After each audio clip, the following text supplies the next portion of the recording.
Advent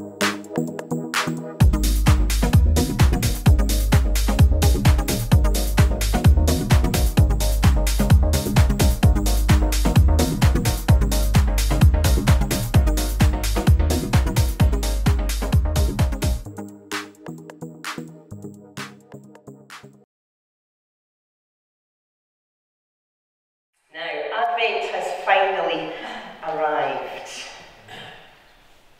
Yay! Yay! I'm very excited. Now in the dictionary, Advent means the arrival of a notable person. Advent refers to the 4-week period of remembering and celebrating the arrival of Jesus on earth. Jesus, definitely a notable person. Would you agree? Thank you. You are awake. So over the next 4 Sundays, we'll be remembering and celebrating the birth of Jesus, remembering together and thinking about what that means for us today. So we're going to look, as Robbie's talked about, hope, peace, joy and love, but words, lots of different words that are found on Christmas cards, on slogans that we see around about the place at this time of the year. But we'll take time to see what each one of these actually mean and how that these words can make a difference in our lives today. So, if you've not already guessed, we're looking at hope today. I wonder what comes to your mind first when you think about the word hope.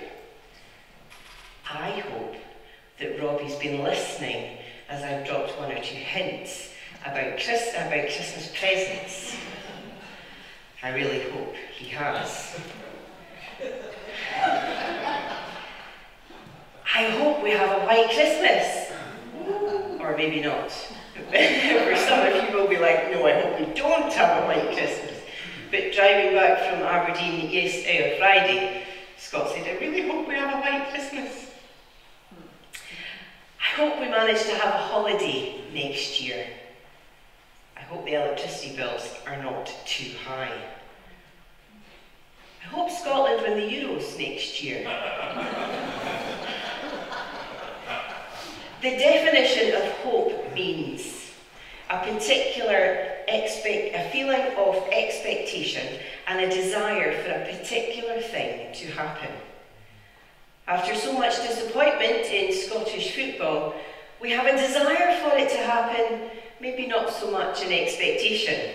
Would that be fair? What do you hope for? Hope is commonly used to mean a wish. Its strength is the strength of a person's desire. So the hope that Scotland will do well in the Euros next year is only as strong as the desire. And for some Scots, well, that can be quite strong and quite passionate. But that's a wishful thinking kind of hope. The hope that we're talking about today is very, very different indeed. The hope that we're talking about today is defined in the Bible as the confident expectation of what God has promised. And its strength is in His faithfulness, not our personal desire. Now, if there's hope, then there must be the opposite of hope. Fair? Which is hopelessness, despair, desperation, lost. All of these words and many more are a state of hopelessness. And that is exactly what the world was before Jesus came. The world was without hope. And before we knew Jesus, we were without hope. Christmas brings hope because Jesus came to bring hope, to be hope. He is my hope. Is He your hope? And if He is not today, then the good news is that He can be, because all is not hopeless. The coming Messiah was expected, and there was a long time of anticipation waiting for his arrival. Much longer than the 4 weeks that we remember at Christmas when we set aside this Advent time to remember. But this hope, well, we just have to think about the readings that Lorna read this morning. Right back then, this hope was built on the foundation of the fact that God keeps his promises. He is faithful, and he has proved himself faithful. So those foretelling, the prophecies that were read were accepted because they knew that God was faithful. He is faithful. So the strength of that hope is in God's faithfulness. Jesus' coming is just the beginning of the story, as I said earlier. And those of us who have experienced the fullness of the Christmas story, fullness of Jesus, we get very excited, extra at this time of year. That's an extra excuse for the fact that I just love Christmas so much. But that full story of Advent is very special indeed.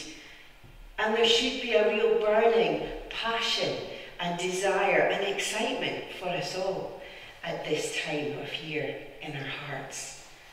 Because if Jesus didn't come, then there would be no Easter, which is when we really remember the real reason that he came.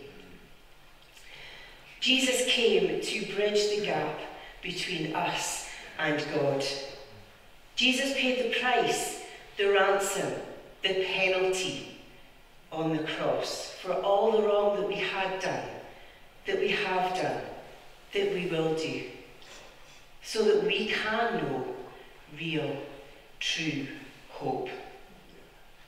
We sung about it this morning after communion. Who is he? 'Tis the Lord. Oh, wondrous story. 'Tis the Lord, the King of glory. And sometimes you think, when you hear, oh, it's a story. It's not a fairy tale, folks.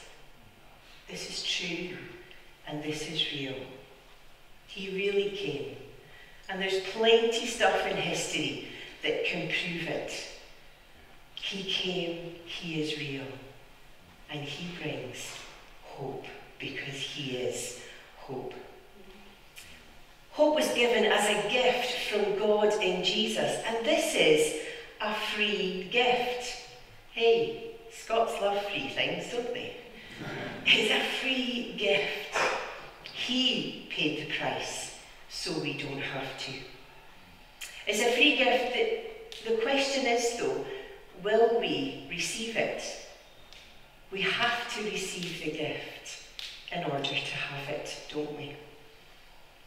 When I think about gifts, I'm sure that we've all been given gifts, or we've been given and we have given gifts that maybe haven't been received the way that we would like them to be received.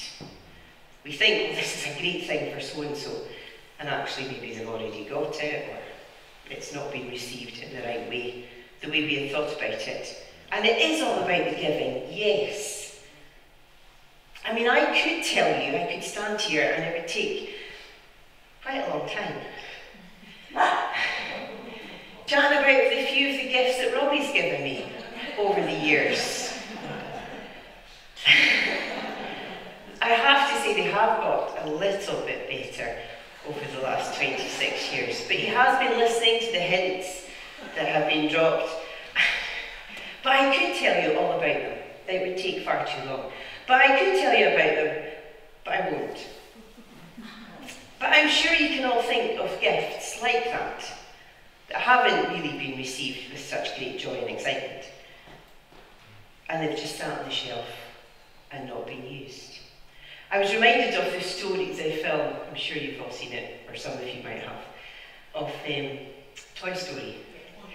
And Woody just sits on the shelf at some point because Andy has grown up a little bit more, and he doesn't play with his toys quite as he used to.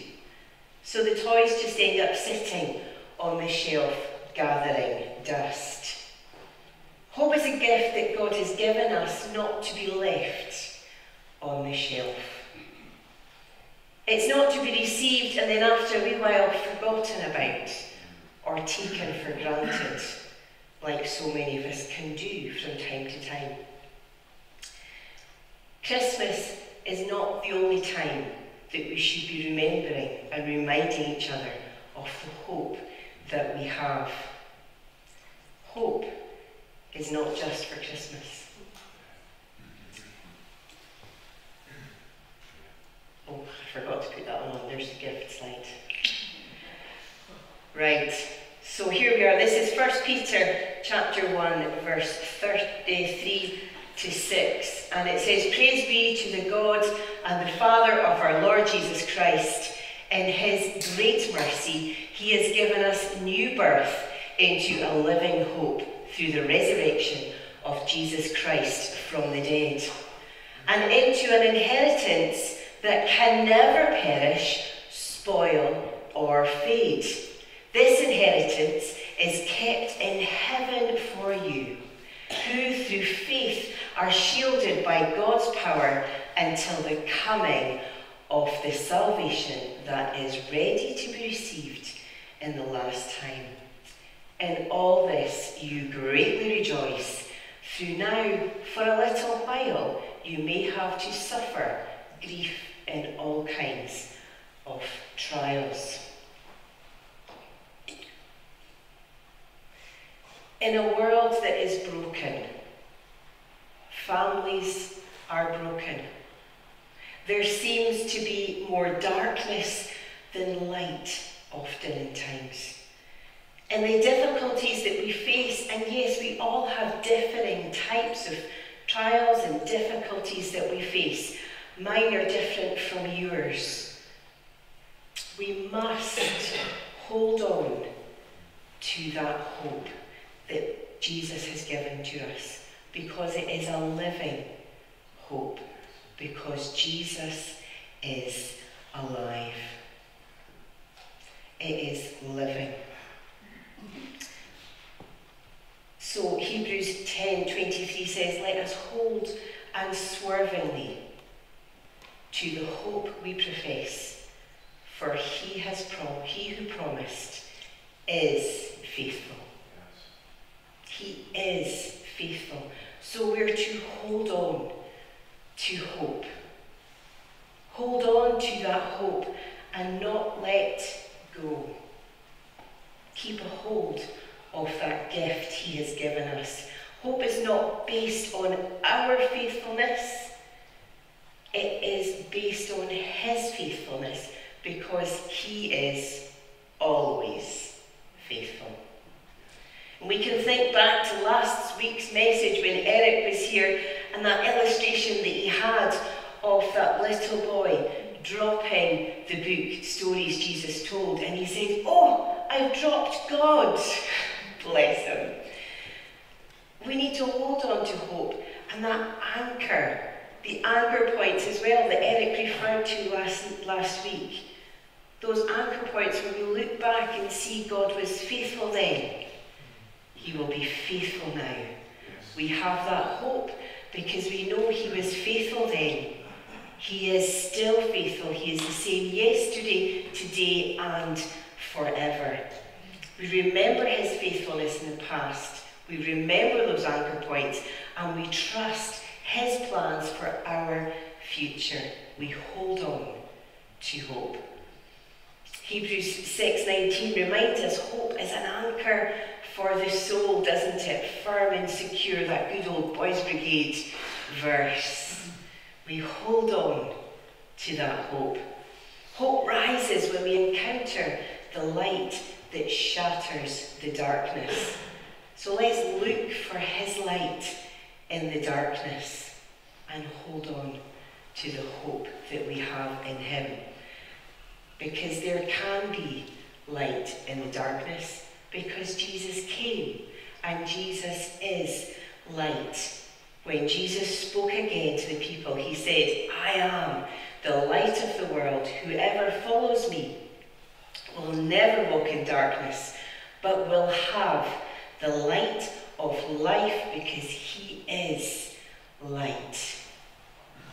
We sang this morning, didn't we? My hope is built on nothing less than Jesus' blood and righteousness. I dare not trust the sweetest frame, but wholly trust in Jesus' name. What is your hope built on this morning? Is it built on your own personal strength, or the strength of myself and Robbie or others in this room? Because I'll tell you right now, if it is, it will fail. I will let you down. Robbie certainly will let you down. Others in this room will let you down. Only God is faithful. Only God is faithful. Before Jesus came, we were without hope. Jesus has come, and now we can know hope. There's that old saying which is so true: no Jesus, no hope. No Jesus, no hope. But it's not so much no, it's no. No Jesus, no hope. Hope built on the confident expectation of what God has promised. Strength in his faithfulness, because he alone is faithful. The following clip hopefully will sum everything up better than I could. But my prayer is that you know true hope this Christmas and throughout 2024 and beyond. That you hold on to the hope in him. And we are available after the service, as we are every week, to pray with you if you would like prayer, or if you've got questions or you think, what on earth is she on about? Then come and speak to us afterwards, because we would love to have a conversation with you. God bless you. Hope. We hear that word and we think of positivity or wishful thinking. But hope is something different. It's greater, it's better, and it's more. Hope is choosing to wait for God to bring his goodness into our lives. It's remembering his faithfulness in our past and trusting his plans for our future. Hope rises when we encounter the light that shatters the darkness, and when the long-awaited Messiah makes his home with us. It's an invitation for every person, and it's here now, because Jesus is here now. This is hope. Welcome to Christmas.